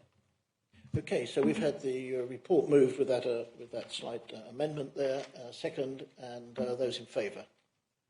Well done. Thank you very much indeed. Thank you, Joe. Are you now going? Oh. I am, Chair. Thank you for your time. One last comment. Maybe when we have statistics again from the CAB, we could have them for Rother and for Hastings, because I think it's important that we actually analyse exactly what work they're doing, because I do feel that we're probably paying for Hastings. I would suggest, if I may, Chair, it's important to recognise the geography of the district as well, and that a large proportion of our population use Hastings as their local citizens' advice. So it's a challenging one, but one we're really happy and willing to look at with citizens' advice who would acknowledge the same dynamic themselves. There's a complicated picture. I suppose from postcodes and things we can see where people are coming from, whether they're within Hastings or Rother. So I think it would be an interesting exercise. Councillor Vinall, Jonathan. Yeah, just to pick up on Kevin's point. So with the shared service we have with Wealden on building regulations, you'd probably be able to comment on this. They have always produced, I can't remember, I think it's a quarterly meeting we have, a very good report which shows how many cases were done for each of the partners, how much money is contributed, and the costs and the cases all broken down really well. And that's across several authorities, and it's a really useful analysis. And so a similar type of analysis would work well. Yeah, that sounds a good idea. I'm sure that's the case. What have we done? Yes, we have moved that and seconded it, and we have voted on it, I think. Yes? So we can move on to agenda item 10. Waste and recycling vehicles, use of hydro-treated vegetable oil instead of diesel. This is Deborah's report. Deborah, nice to see you. Thank you, Chair, and good evening, members. This report sets out the benefits and estimated costs for the use of hydro-treated vegetable oil as a direct replacement for white diesel in waste and street cleansing vehicles. It is suggested that this will enable significant savings of up to 90%, plus a little bit more, of carbon emissions, thus supporting the Council's climate emergency plan. Officer's recommendation is to agree in principle the introduction of HVO, but recognise that the additional costs to introducing the fuel are currently unaffordable for the financial year 23-24, and to authorise officers to identify service-related savings that can partially or fully offset the additional cost in 24-25. Paragraphs 1 through to 7 of the report set out the undoubted benefits of HVO, offering an immediate reduction in carbon emissions alongside being a quick and straightforward adjustment to the vehicles, which will remain under manufacturer's warranty. The use of HVO is proposed as an interim measure until hydrogen vehicle technology has further developed. Paragraphs 8 through to 12 of the report sets out the background data analysis and costs of Rolla District Council's waste and street cleansing service. The report states that the estimated additional cost to be about £218,000, and that was calculated as at December 2022, and that's an annual cost for 23-24. But it's important to note that this will change and will be dependent on final price differentials between the cost of purchasing white diesel and the cost of purchasing HVO at any given point in time. So this cost is subject to change and may well increase according to increasing demand for HVO, as well as other price issues. As a more recent indication of the fuel market, Joint Waste Partnership officers advise that a partnership in Horsham recently purchased a large quantity of HVO at £1.99 per litre. When compared to a recent price of white diesel of £1.16, this equates to 83 pence per litre differential, considerably higher than the 64.8 pence quoted in paragraph 8 of this report, potentially costing the council an additional £280,000 per year. The point is, we will not know the final cost until we come to purchase the HVO and effectively fix the cost at that time. Paragraph 10 emphasises that a single fuel tank in the depot in St Leonard's services both Hastings and Rother vehicles. And so in practical and operational terms, both Hastings and Rother would ideally agree to proceed with HVO or not. So in conclusion, the use of HVO as a replacement fuel for white diesel in the waste contract vehicles could provide immediate and significant reductions in carbon emissions, but at a significant increase in costs to the council's revenue budget, and as such is felt to be unaffordable for 23-24. Officers will continue to work to identify service-related savings that can partially or fully offset these additional costs for the financial year 24-25. Thank you. Happy to take questions. Thank you, Deborah. I'll invite Councillor Kevin Dixon. Kevin? Thank you, Chairman, and it's very disappointing that we look like we can't do this because of the benefits that would come out of this are immense for the district and for our future. However, and apologies for sort of only realising this now, I'm not overly happy with recommendation 2. I think a better recommendation would be the current cost predictions have not been factored into the 2023-24 financial year and are therefore deemed as unaffordable. Because had this appeared at a different time in the cycle of the budget setting process, we may have been able to find those differences. But the budget, as we know, has just been set, and it is virtually impossible now to find in excess of £200,000 at this stage. So I would like to think that we could make a recommendation to a little more of the reason why we can't do it at this time, and indeed hope to do it at the next budget setting process. Sue, Councillor Prosher. Certainly would move the report and accept Councillor Dixon's change in it. Councillor Dixon doesn't think I'm the proper person to present this report, mainly because it's a no-brainer. We should be doing it. If you look at paragraph 17, our job is to establish if the benefits outweigh the cost. And that's the crux of it, do the benefits outweigh the cost? And certainly if you've done the carbon literacy training, you would know straight away what the answer is, that of course the benefits outweigh the cost. It would reduce our carbon production by 858 kilos.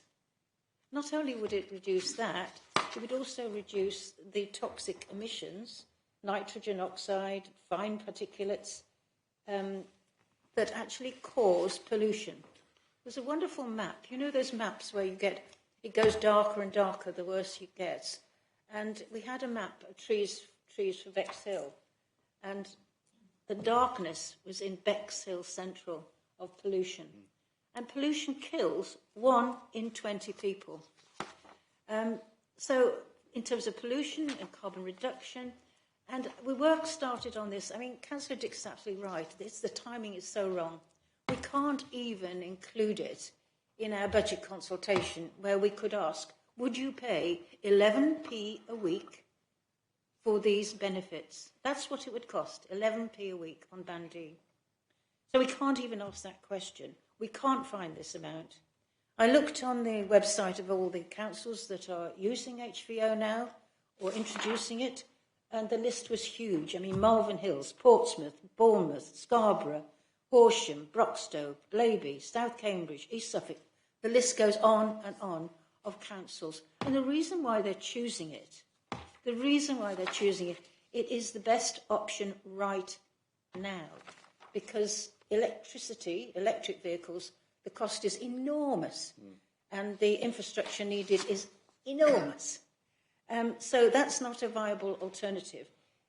It's operationally viable, financially beneficial. 18 months ago, they started to look at all the options, and they did a trial in Wealdon of using HVO. It's compared with other technologies, it's compatible. It's the cleanest fuel alternative. There's no loss of power or mileage. It has a longer storage life. I didn't know that diesel you can only store it for a year. It's 10 years with HVO, 10 years. It was better performance on the vehicles that they tried, particularly in cold weather, in winter. And there were no vehicle modifications needed. So if you didn't want any more evidence that this is a no-brainer, it's there in the reports that we had, that we've paid for. Rother, Wealdon, Hastings had a joint report which started 18 months ago, and all the trials that were done. And this is the way forward. Wealdon have put aside $500,000 for it, so they're going to go ahead. Hastings have found they need less money than we need, but Hastings have found the money they need for it. But the problem is that we share the depot with Hastings, and they can't introduce 2 tanks. So Hastings can't go ahead if we don't go ahead. So let's hope. I had a wonderful message from our treasurer and our stand-in treasurer, a new treasurer, interim. Is it called interim? Chief Financial Officer. Thank you, the Chief Financial Officer, which was a breath of fresh air when I said, look, we're going to need to find this money somewhere. And this was, a month or so ago. Where are we going to find it?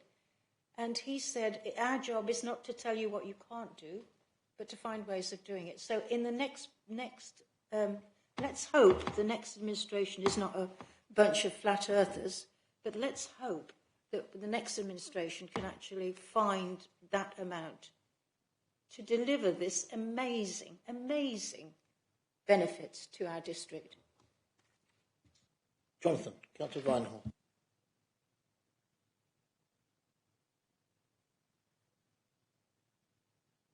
It's 158. Yeah.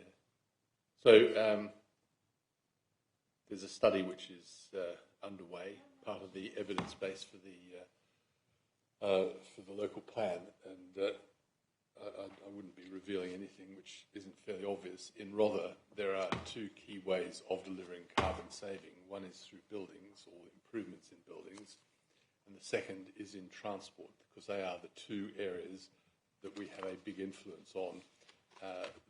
In Bexhill, there's a very good reason for planting lots of trees, but the rest of Rother is covered by trees and grass, which happens to be 2 of the better ways to sequester carbon. So, as Sue says, this is a no-brainer. New housing at the current rate will by the end of 2030 in Rother will deliver 8,500 tonnes of extra carbon. I think the point that Councillor Prochak has made is this is a very simple way to reduce carbon without having to modify engines, buy new cars, buy new buses, have large vehicles which have to sit there for a day being recharged. I think we've already gone through the process of looking at how much it would cost to have an electric waste vehicle. So there is a no-brainer. Clearly, it is not financially possible this year, but I think every effort should be made in the next financial year after the one we've just budgeted to achieve this. And we've got a year to make those plans, and I think we should be making the plans, because it is, if we are serious about what we're talking about, reducing carbon and what influence we can have, this is one key area that we can have that influence. And every house that is being built, not only in Rother but across the country, despite everything everyone is saying, is delivering an extra 1.5 tonnes of carbon per year. That's a fact, and they don't have to be. They can be built to much higher standards at no extra cost, regardless of what people tell you. As a fact, you can have a zero carbon house for the same cost as one that delivers 1.5 tonnes. It's just a matter of wanting to do it. And so we have to use building and transport as the two key ways across Rother to deliver on the carbon agenda, and in Bexhill the addition of the trees, which I know there's been an enormous amount of work being done, and I can feel from behind me Polly looking at me. I'm not even turning around. I wish she was there, because I know she's personally been involved in that, and that's doing a lot of good. So let's keep it on the agenda. Yeah, I think we'd all agree with that. Councillor Timpey, Hazel. Yeah, thank you. If I'm remembering correctly, I thought our new CFO was going to be investing funds overnight to create, and he estimated a couple of 100,000 over a 12-month period. So there's your money. Sorry. I don't think it's quite as simple as that. Right, thank you for that good suggestion. You've got another suggestion where we can raise some more money. Kevin, do you want to come back on that? Just to say that we've still got to find £2.035 million before we get into the extra £200,000 we need for this. However, can I maybe ask Ben to confirm that we cannot use any SIL money for any part of this project, even not our green fund? No. Can I ask, is there any government help, any government schemes, anything out there that we could tap into? Because this, as has been said before, is such a no-brainer. It's just the funds that are difficult. I think the key things, and I think the key date to note is obviously the introduction of the food waste collection in 2025. And I think we need to, what we need to do is, now that we've got some more details around the expectations around that, we're still obviously expecting to get some additional burdens funding to come through from that, and how that might impact on the overall waste collection service, how we can look to try and incorporate HVO as part of those changes. Now that may mean that we introduce HVO a year early, then those changes come into place as well to help offset some of those increases in costs. But I think part of the problem, as you say, is, as you said before, is that it's just where this has come in the budgeting cycle. It's just not possible to add it to the budget for next year. But I think the message is coming loud and clear. Be ready for 2024. Right. Ash, did you want to? Yes, Councillor Jaywell. Thank you. Yeah, absolutely. Echo all of the comments that have been made, especially by Councillor Proshak. It is one of those ones that will give you an immediate benefit. It's crystal clear to see cost versus the output, but I think, as has already been said, it purely does come down to the timing.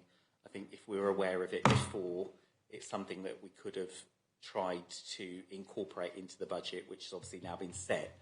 The question that I've got, which is perhaps a little bit naive then, is why is the council responsible for this increase in fuel?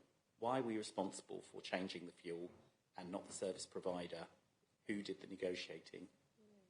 I was going to ask that same question. There does seem to be benefits for the supplier here, yet we're having to fund it. Ben?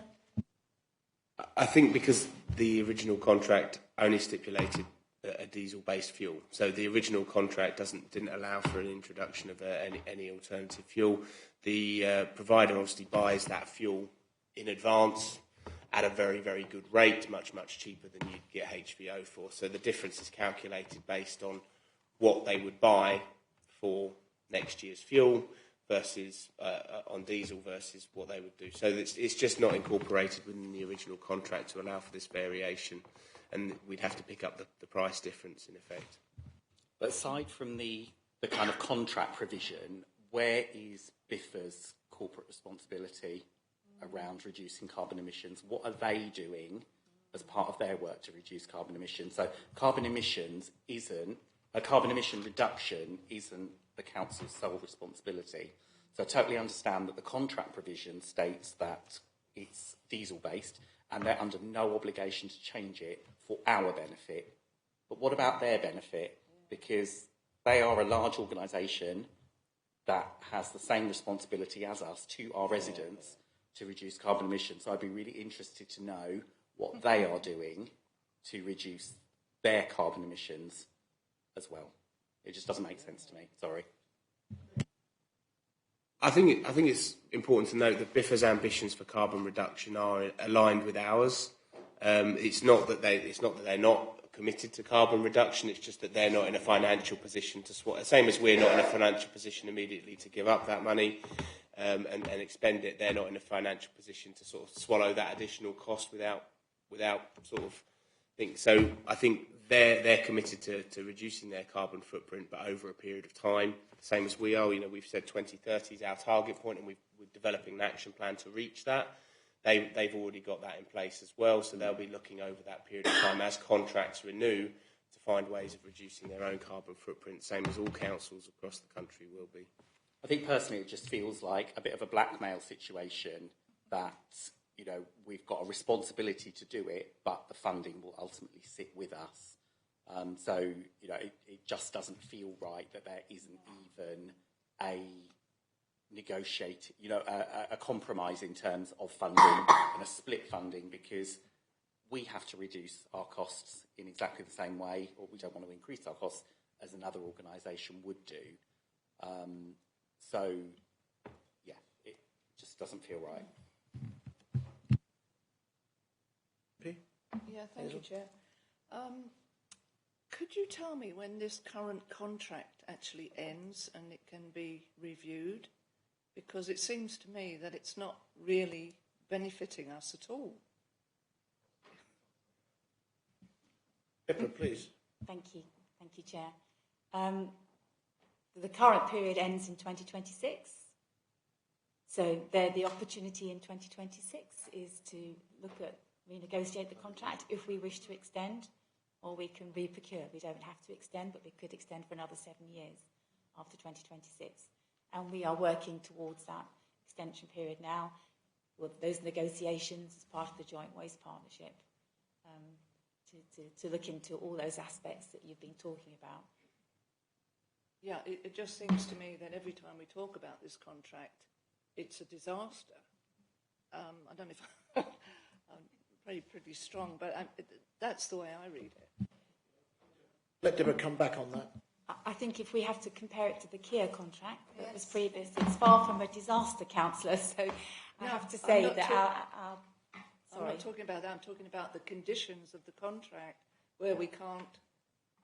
Your microphone's still. Where you can't actually, like we suddenly landed with £1 million increase, or suddenly landed that because diesel is in the contract, we can't do the 8.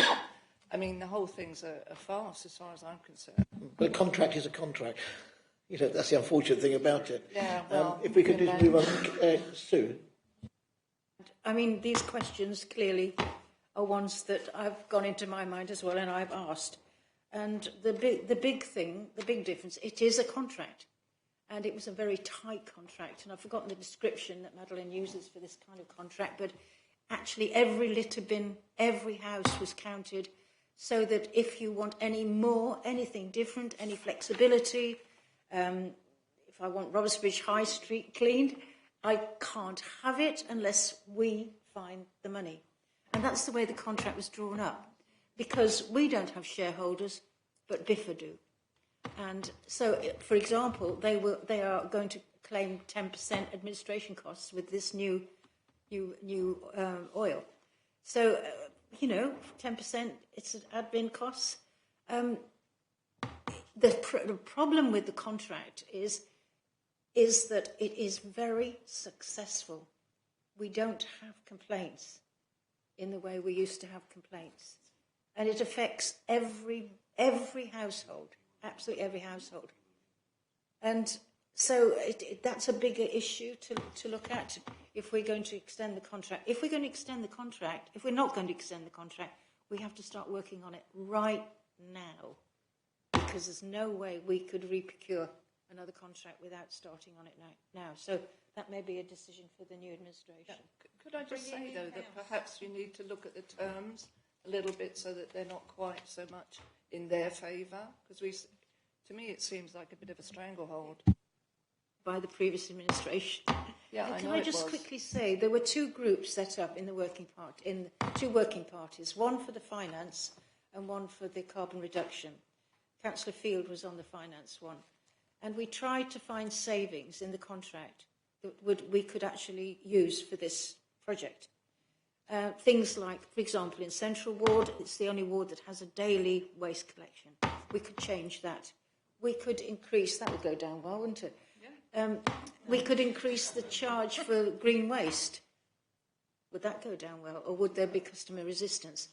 There was quite a lot of work done of whether we could actually make savings on the existing contract, but actually none of them were sufficient to provide the amount we needed. Are there any more points on this particular report before we go to a vote? Yes, there are for me. I mean, I think Councillor Jewon makes a really, really powerful case for actually why contracting out doesn't work for the ordinary citizens and residents of our district. Just another example of where the shareholders come above residents. And I mean, I know that some authorities are now going back to bringing in in-house service provision. And I think before we start, or if we've got to start looking at renewing the contract in 2026, we should be looking at bringing the service back in-house, because that's the only way we're going to sort this stuff out. Thank you. Okay, we have deviated away from this report to a certain extent. Did anybody want to make any final comment? I gave you notice that I wish to speak in this debate. We haven't finished yet, thank you, Paul. Is that all right? Just a reminder for those of us who have been here a long time, Chairman, that the previous contract was an absolute and total disaster, and that is the word I would have used with that. The Kier contract was a disaster. It made councillors' lives a misery. It made officers' lives a misery, and it made our residents' lives a misery because their bins weren't collected. And I think before we start being overcritical about this contract has delivered a decent waste service for our residents, and that's what they want, that's what they pay for. Admittedly, we want a bit more, and that's for us to deal with, but please don't call this a disaster, this contract, because it isn't. Councillor Jonathan Viner. And I completely agree with you.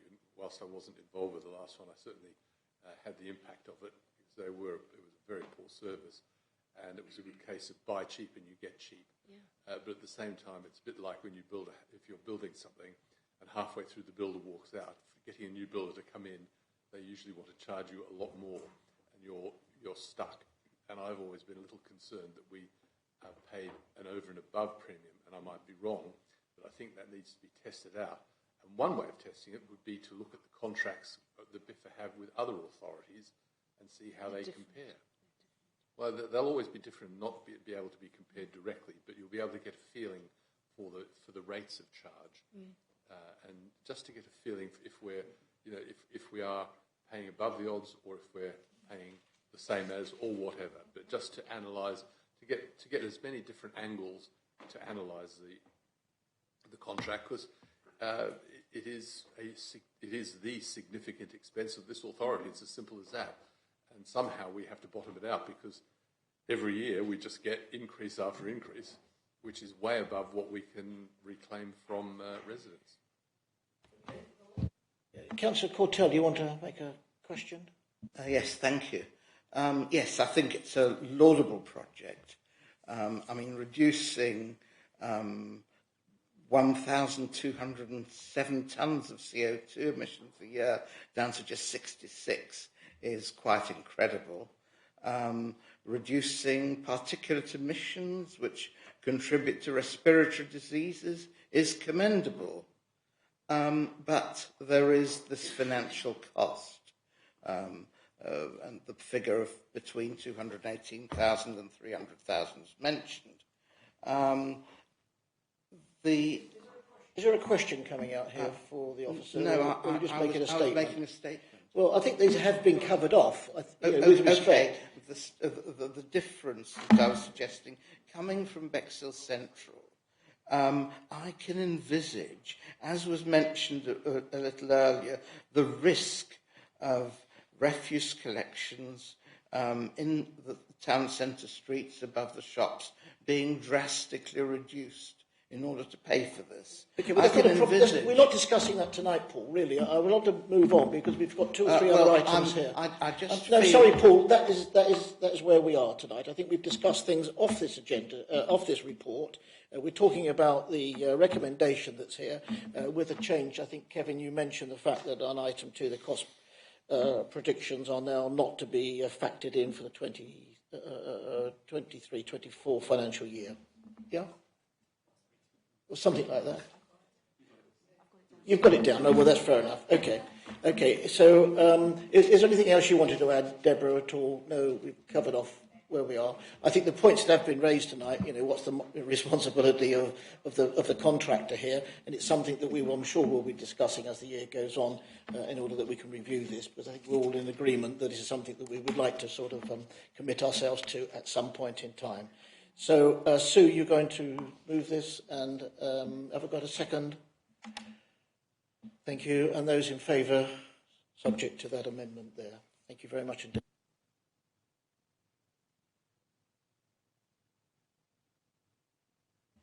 Highlight report of the evening. Are you still there, Duncan? I am, Chair. Evening. Yeah, good evening to you. So the Capital Investment and Treasury Management Strategy 23-24 is a report of the Chief Finance Officer to present the Capital Investment and Treasury Management Strategy for approval. The floor is yours, Duncan. Thank you, Chair, and good evening, members. This is an annual report that is brought to you every year, and it's based on the updated SIPFA 2021 Prudential and Treasury Management Codes. We do have some Treasury advisors that you'll probably all be aware of from Link Asset Services, and they provide some best practice templates for us to produce these reports. Just to point out to members that the reports for the investment and the Treasury side of things were 70 pages long in their documents, and that didn't include the capital strategy. So what I've tried to do is to condense it as far as possible, and you'd probably still think it's a long report, which it is. But I've also amalgamated the reports this year. So last year you had two separate reports coming through different committees, and it cross-referenced lots of different information between the reports and replicated quite a lot. So what I've tried to do for you this year is to summarise those and bring these three reports effectively into one place for you. So it's been amalgamated. I'd just like to take the opportunity as well to thank Ola from my team, because she's done a lot of work on the Treasury investment side of things. So thank you to her. What you're being asked to recommend is approval and adoption by full council of the Treasury strategy, which is set out at Appendix A, the Treasury Management, Capital Strategy at Appendix A, Treasury Management Strategy at Appendix B. The Annual Investment Strategy is within Appendix C. Within the report, you've also got something called a Minimum Revenue Position, which is an MRP policy statement that is approved as well, and you have your Prudential and Treasury indicators. So all of those things are recommended for approval to full council. Just in terms of the capital strategy, it's a high-level strategy report which shows how we manage and look after our capital financing. The updated capital programme was approved as part of the 23-24 budget process that's already happened, as we've been talking about earlier. And the capital report sets out various things in terms of that high-level strategic position. It's not intended to go into the detail of scheme-by-scheme analysis. It's more of a high-level position statement that we're required to produce each year. In terms of the Treasury and investment strategies, again, that's about managing our cash flow position and our investments within an overall framework that balances risk, return and reward and tries to safeguard the Council's investments, because there is always that element of risk when you are investing externally. We've got this Treasury strategy and, like I say, the investment strategy at appendices B and C. And they have some codes as well that we have to follow. So there are further Treasury management practices contained within Appendix D, approved countries for investments and a scheme of delegation. And there are also some specific responsibilities for myself as your Chief Financial Officer contained within Appendix G. I was going to mention as well, just at the end before I finish and take any questions, my thunder has been stolen somewhat by earlier comments around the investment returns, but I have introduced a new overnight investment portal that lots of other authorities use, and it should enable us to access some really good overnight rates, maybe around 3.5% rather than 0.1 or 0.2 that we have been seeing previously, which does make a lot of difference to those investment returns. The issue we have with the extra £250,000 worth of income, which I've talked to members about previously, is that is now already built into the base budget for next year. And as Councillor Dixon mentioned, even with that extra income, we're still looking at that challenging £2 million budget gap that we are working hard to try and address so that your budget is sustainable over the medium term. So it's positive, and it will generate more income next year, but it is already taken account of in the budget. So I won't say any more, Chair, because I don't want to overexcite everyone about these reports, but I'm happy to take any questions. Thank you. Thank you, Duncan. Any questions from Cabinet members? No. Then there's one question, remote, Councillor John Barnes. John? Yes, it's a genuine question. I found it very hard to reconcile the statement in paragraph 23, I think, under affordability prudential indicator. I think that's probably Appendix C. When it says that the Council's net revenue stream peaks at 8.36, but in the table it seems to show the proportion going up percentage right through to the 2027-28 budget 1004. I wondered if that could be explained, if not tonight, outside the Council chamber. Did you catch that all right, Duncan? Yes, I did. No, I'll certainly have a look at that for you, and I'll give you a written response if that's okay, Councillor Barnes. Yep, that's fine. Lovely, thank you. I think we're at a point of moving this report. I think, Ash, is this right? Thank you very much. And someone would like to second this report? Councillor Dixon, and we'll vote on it, and that's unanimous. Thank you very much indeed. Thank you for joining us tonight, Duncan. Thank you, Chair. I think we can move on now, can we, to agenda item 12, the Community Grant Scheme Round 2 and Community Lottery Update. I think there was a little bit of encouraging news. Councillor Dixon, Kevin? Thank you. Even though this is my portfolio, I will have to redeclare my interest as a member of Battle Local Action Plan and leave the room. Okay, and I'll leave that to perhaps Councillor Project to move this report. Thank you. I should wait for Councillor Dixon.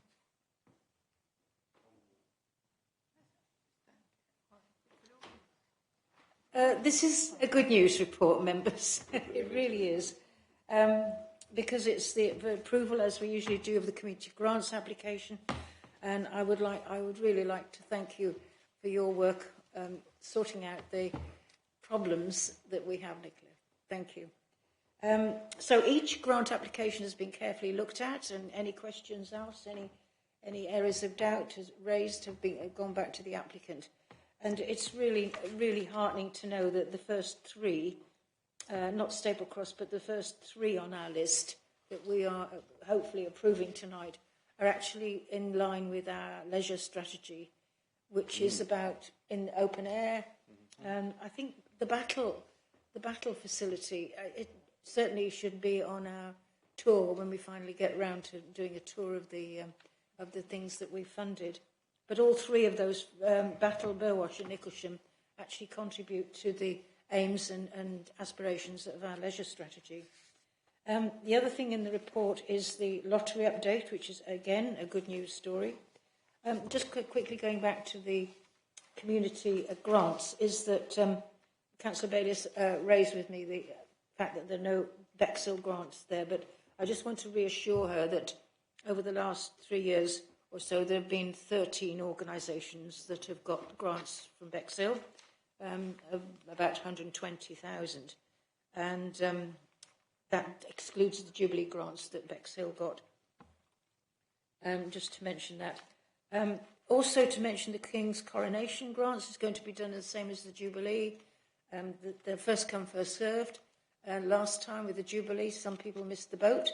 So if you would remind, and anybody listening would remind their organisations to start. Oh, it starts on the 8th of March, so not very long to get going on that one.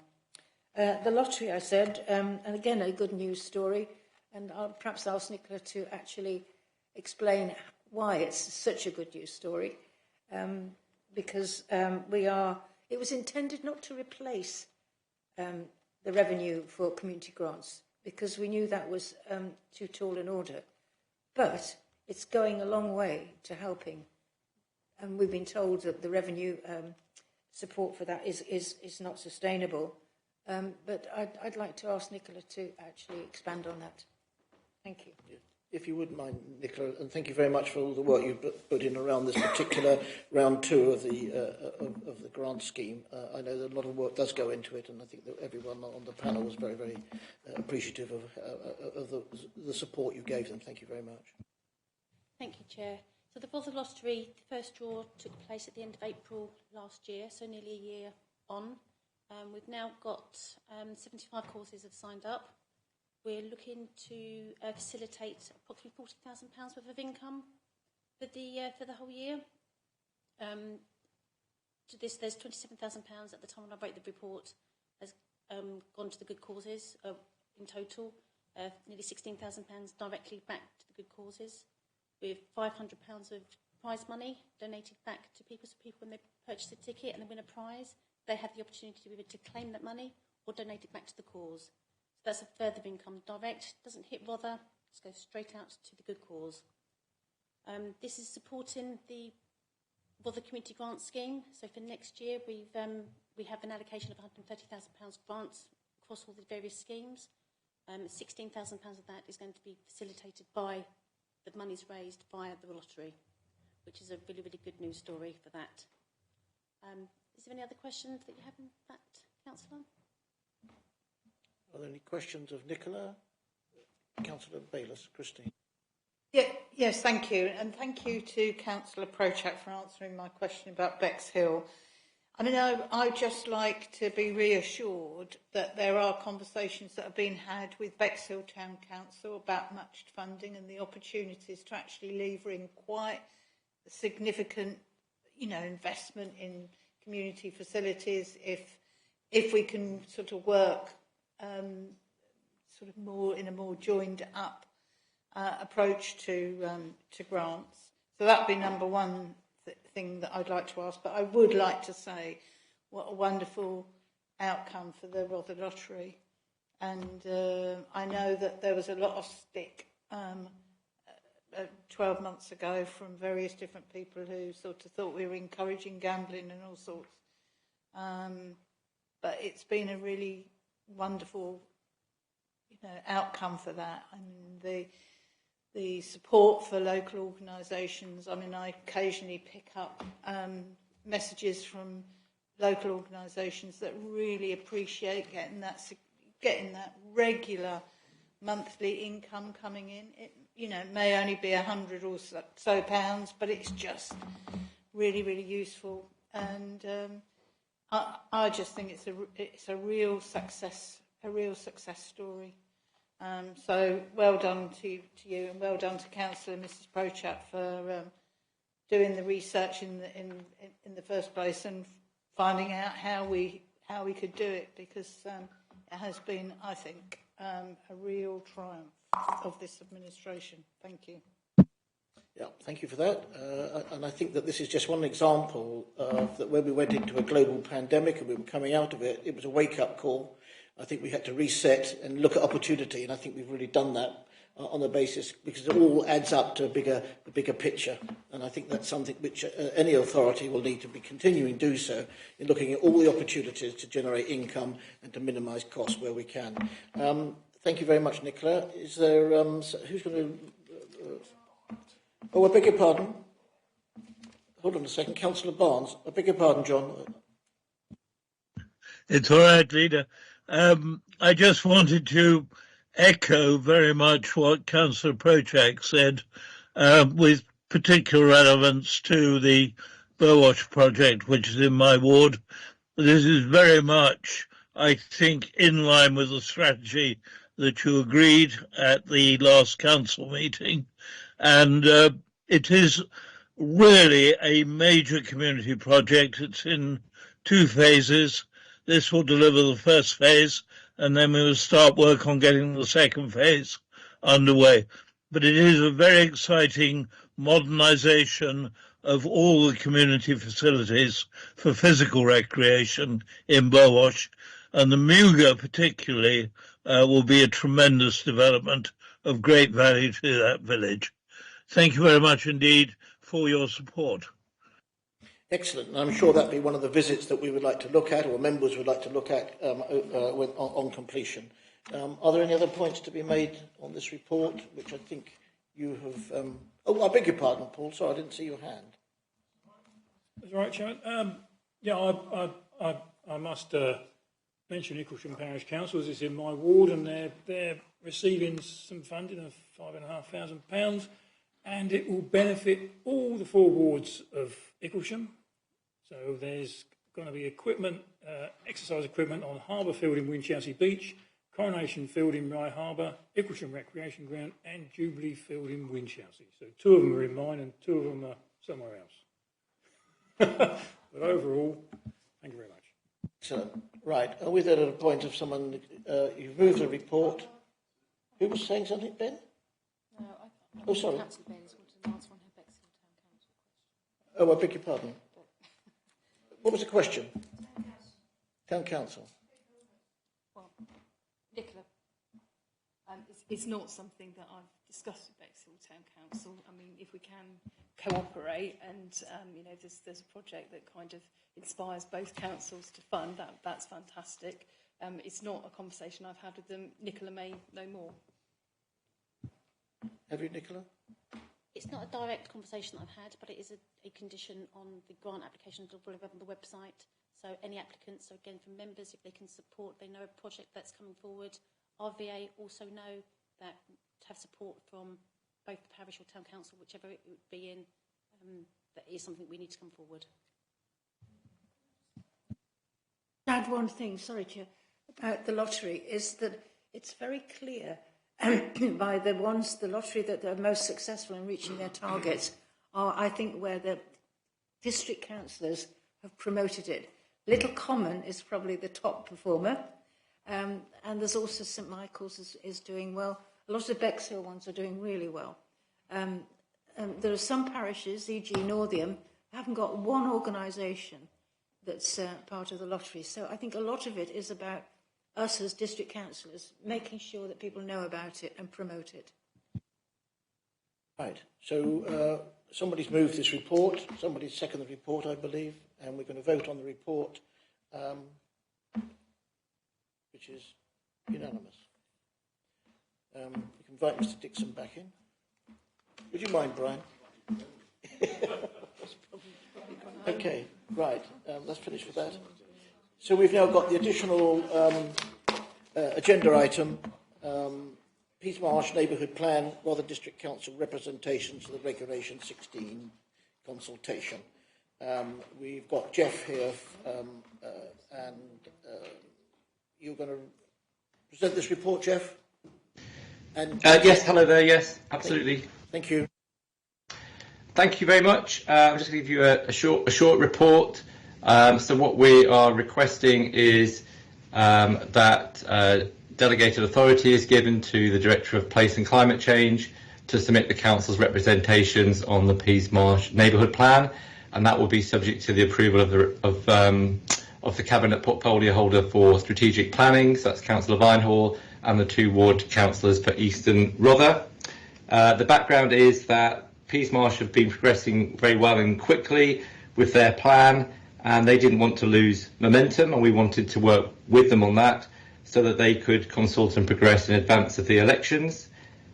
Normally we would report our proposed draft recommendations to Cabinet near the end of the consultation period so that they could be agreed, but in this case that would mean that we would be into the pre-election period, and therefore that's why we're seeking delegated authority, so we can draft, agree and submit those comments prior to the start of that period and allow Peasmarsh to progress on to examination.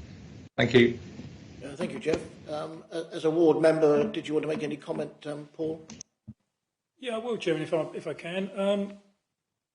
As Jeff said, this has come forward from Peasmarsh, and they didn't want to lose momentum, and they sort of emailed me and contacted me at one of the parish council meetings and sort of explained the position where, you know, they were moving and then we would have ground to a halt because of the birth and the election period. So quick word with Jeff, and he made a couple of phone calls and sorted it all out. So from our point of view, my life was easy. Peasmarsh are happy. Jeff can move forward. Peasmarsh can move forward, and it's all good. So I'm happy as Larry. I'm not a great fan of neighbourhood plans. I think they're a ton of work, and then after a couple of years you've got to look at it again. But that's just me. But you know, at this stage, it's all good, and thanks to Jeff and the officers for sorting it out. Yeah, obviously Jeff was Mr. Fix-It on this occasion, so I'm sure everyone's very appreciative, Jeff. Jonathan. Yeah, I'll say something very quickly because it's getting late. Firstly, congratulations to Peasmarsh. They have really brought this forward in good time. It took them a little while to commit to a neighbourhood plan, but boy, have they moved ahead on it. And I know that they've been working really well with Jeff's team, with Julia Edwards, who's the neighbourhood plan officer, and that is fantastic to see that relationship. So that's good. This is really a technical thing, and I don't think that I would envisage that there are going to be any issues because they've been working so closely together. I don't think there's any surprises really for the officers when they have to do their recommendations.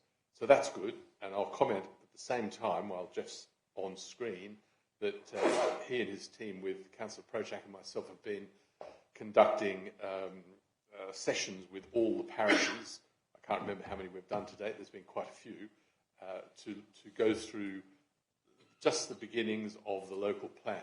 You know, talk about housing sites, talk about employment sites, and to talk more broadly about the villages and what works and what doesn't work.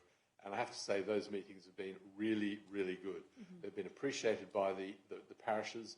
They've commented that it's very different this time round than it was last time. And so all the feedback, I think, has been very, very positive, with lots of common issues for the policy team to address. And I can see Jeff slightly smiling there when I say that. But it is really, really good. And Peasmarsh came in the other day and we had that discussion with them as well. So well done. I recommend this. Propose it for moving forward. And, Second on that, and those in favour. Thank you very much, Jeff. Thank you, Jeff. That, I think, concludes the meeting this evening at 8:40. Thank you. This meeting is now closed.